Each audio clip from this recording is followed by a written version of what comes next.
Hello and welcome. Joining us now is Montek Singh Ahluwalia, Deputy Chairman of the Planning Commission, and someone who's been key in implementing structural change in the Indian economy.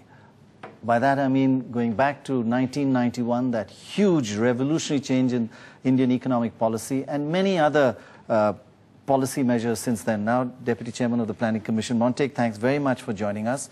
You've just come back from this G20 meeting. Tell me two or three things that have come out of this G20 meeting that have been specifically important for India. Well, one obvious thing is the creation of the G20 itself. Right, I mean, it yes. now replaces the G8. It'll be the premier international forum for all economic matters. We are a member of the G20, and that puts us in what will, it's sort of like now, you might say, the Security Council for economic matters. That's important. Second important thing is that we were very keen that we should strengthen the financing capabilities of both the IMF and the World Bank. Now, we don't borrow from the IMF. We don't need to borrow. Actually, we are lending to the IMF. How much have we lent the IMF? $10 billion is what we've contributed. 10 billion. That's right. And we used to borrow from them. So that's... Yeah, the last time we borrowed a total of $5 billion over a period of 2 or 3 years. Now we lend 10 billion. That shows what the strength of the economy, which is why we are in the G20. Are we getting good returns on this 10 billion that we've given I think them? we get as good, if not better, than we would on our reserves.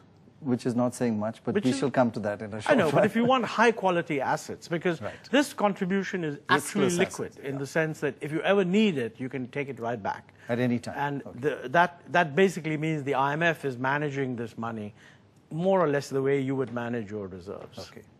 So I think financing was very important. Now, as I said, we don't borrow from the IMF, don't intend to. Right. We do borrow from the World Bank. But the important thing is that if the IMF is well funded, and it now is, because, you know, in addition to $250 billion of its quota resources, it has $500 billion of extra resources.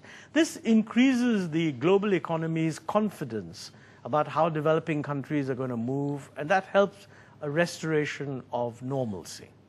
I think the third important thing is that the leaders have now agreed to a method of peer review of each other's policies to see what are the policies they're following to achieve global goals. So once a year, the 20 countries that really account for 80% of the world's GDP will be discussing with each other whether their policies are in line with global goals. Now, when I say policies, I'm not just referring to external assistance of donor countries.